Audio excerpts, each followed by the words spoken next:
You're listening to Tarazi Tuesdays with the Bible as Literature.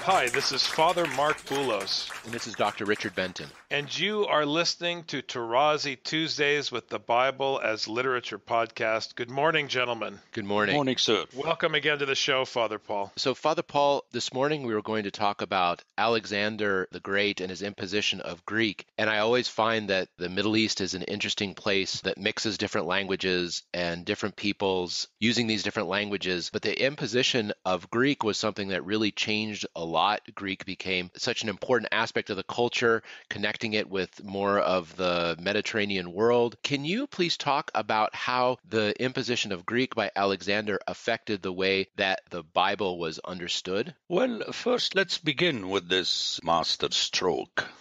For him to have launched this imposition of Greek outside his area, way outside his area. Remember, he started in Macedonia and went into Greece proper, and then you have Asia Minor, and going all the way to Mesopotamia, obviously beyond, but he came back. So by the time he died and the Seleucids, Greek was already there all over the place. Remember, it's an Indo-Aryan language, which is not at all like the Semitic languages used in the area we're interested in. Obviously, way back there was Sumerian, but it's totally a different language even than Greek. And he did that, obviously, to practically impose or make it less aggressive, to circulate much more quickly his culture. Again, one has to remember a fact that is mentioned quickly in data, but not stressed enough, that he was the pupil of Aristotle.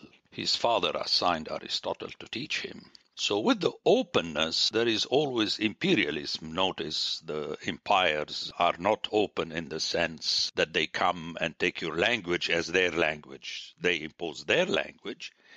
And the reason is simple, because they have writings that communicate ideas. I grew up in Lebanon, where French, until now, is not a second language. It is a second official language, meaning that if you have a document in French, you don't need to translate it in Arabic. It's accepted as such. So with it comes the French culture. French people are impressed how I know very well the geography of France, more than they do. It was in the program. We had two baccalaureates, a Lebanese baccalaureate and a French baccalaureate, and either one was official. So what you get through that is the culture. You are, if you like, baptized, reformed in that way. Notice Alexander was not close-minded in the sense that he forced his own generals to intermarry with the peoples where they were living.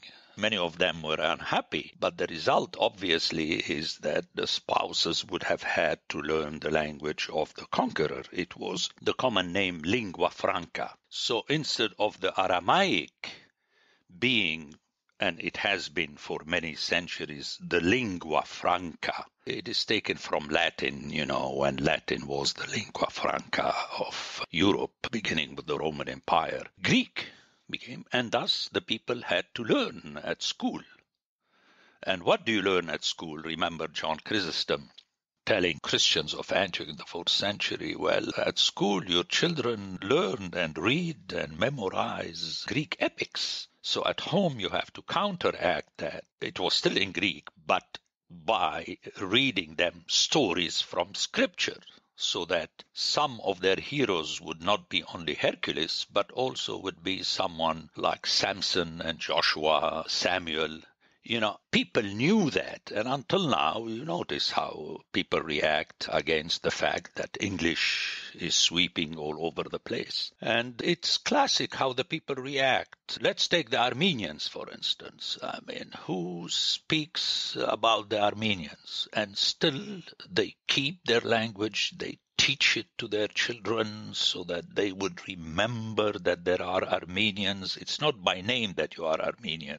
Gypsies do the same. Greeks in North America do the same. So your language is expressive of your being. Let me jump to a modern example, which is very powerful. A devout Jew, his language is not Hebrew. It is the scriptural Hebrew.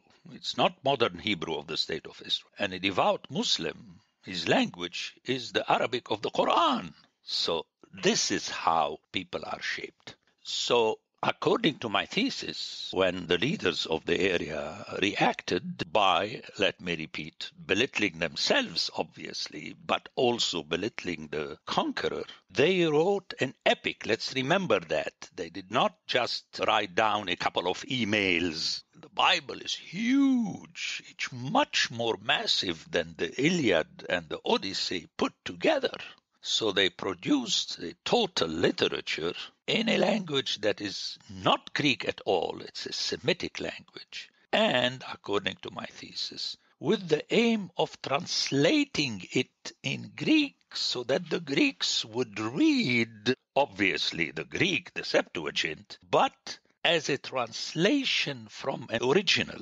And the importance for that feat is reflected in that story where 70 people translated independently the Bible and the result was the same. So it was an imprimatur of the Septuagint, what we call the Septuagint. However, the Hebrew was always there. If you want to settle as to how to understand a certain term or phrase or a passage, one has to go back to the original. That's what professors of literature do. They may read the translation in the classroom, but it's important, the original. So it was counter Greek and Greek culture, which, I repeat, was a culture that was mainly anchored around cities, similarly to the Mesopotamian culture.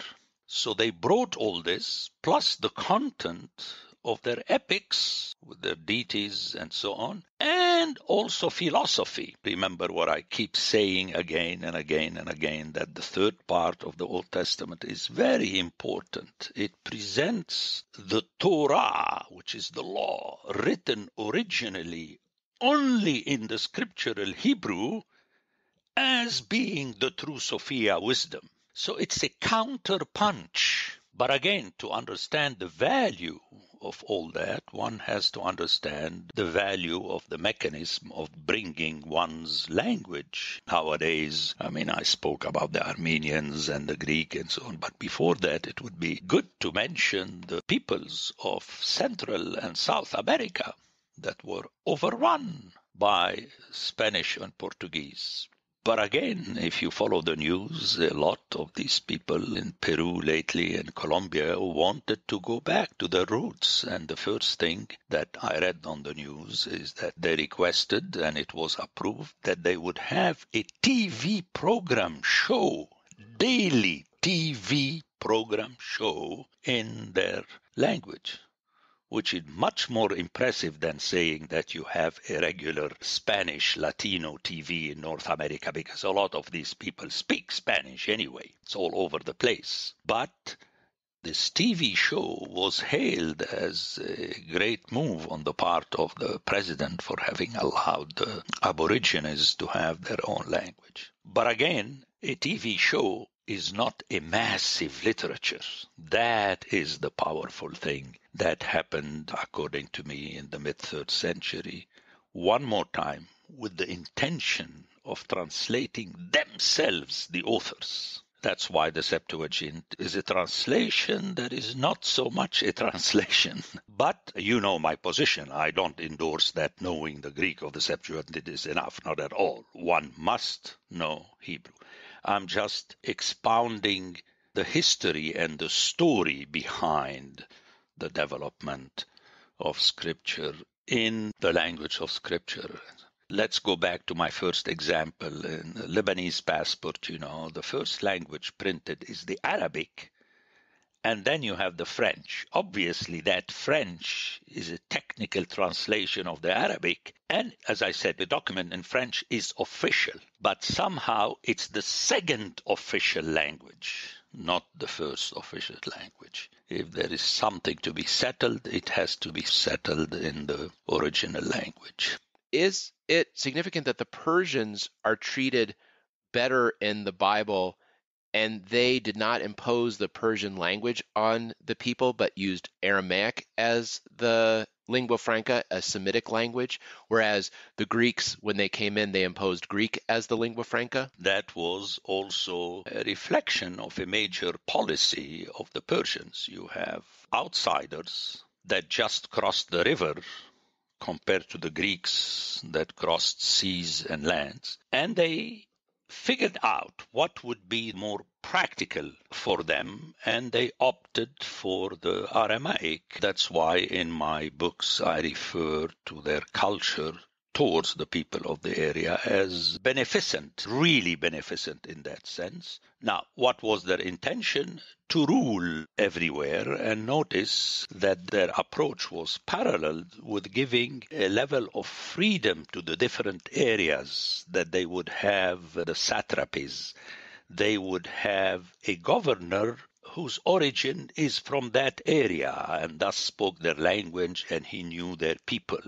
That, under the Seleucids, started to disappear.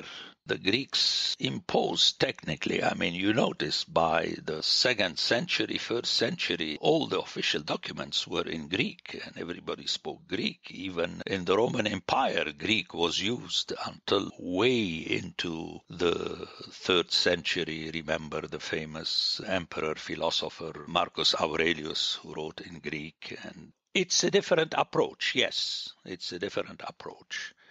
But then the result was that scripture, although many scholars think that it was produced during the Persian era where the people were allowed to put together the literature they had brought from Judea and Samaria. All this is vain talk. There is no proof of that. The literature was produced at once, and it makes more sense, given all the data, that it was produced at that time and not in the Persian period. My question would be to people who speak about the Persian period as a possibility, why was not the Bible translated in Persian? Remember, in my audio, I referred to the fact that way back the area was bilingual. They used Sumerian and Akkadian, an Aryan language, and a Semitic language. Why didn't that happen? So one has to explain facts on the ground. And on the ground, Greek was not just known, but pervading the entire area, from Mesopotamia to Asia Minor to Egypt to Transjordan, all over the place. I had just seen a report about residential schools for Native Americans in Canada, and this is something new to me. It's something that has just come to a head as recent as 2015 with their Truth and Reconciliation Commission. But in Canada, for some time, they were kidnapping Native American children and putting them into what they called residential schools, because there was a kind of covert program to gain access to natural resources that were obviously under the control of Native Americans. They didn't want to fight them outright, so they took the approach of trying to strip their children. And Father Paul, this is germane to your thesis, to strip the children away from the language and from their parents and their culture. Even now, as recently as the last 50 years, we have modern countries using language as a weapon. This has a very relevant pastoral edge to it, that the Bible once again is pushing back from inside and underneath and undoing imperialism. It's very powerful. Since you mentioned Canada, it would be worthwhile to mention a parallel example that is between two modern and international languages. The case of French in Canada. On paper, it is two languages although in practicality you may not be, at least at one point, a steward on Air Canada unless you spoke both languages and so on. But how could one explain the fact that de Gaulle, when he visited Canada, preached Le Québec libre, the free Quebec? I mean, Quebec is a huge area. It could be its own country. Whether he was right, wrong, he was on the mark when he told the French Canadians, if you want to be really free, you have to have your own language. So it's interesting, as you mentioned, Father Mark, just to bring up these examples as examples for the people. I mean, my interest is not in talking about scripture in modern history, but examples help us to understand what was done through scripture. I mean, just hear it in those times that you have a scripture in a foreign language, not Greek, speaking against kings and kingship and temples, which is the backbone of Greek culture. That's a more powerful slap in the face of the other than writing it in the other's language. So well taken what you said, and I think this is part of teaching. The more one can find contemporary examples that would fit, in the sense it would shed light on the situation a long time ago, they are not only welcome but necessary. And I urge you, I take this opportunity to keep doing this on your own podcast. It's very important. But then one has to be very precise so that the hearer would be enlightened as to the message you are communicating. That's what we're striving for, and it's helpful for us that you're doing these Tuesday sessions with us, because it challenges us always to raise the bar in the work that we're trying to carry forward. So thank you very much, Father. Appreciate your time today. Thank you very much, Father. Okay, thank you. The Bible as Literature is a production of the Ephesus School Network.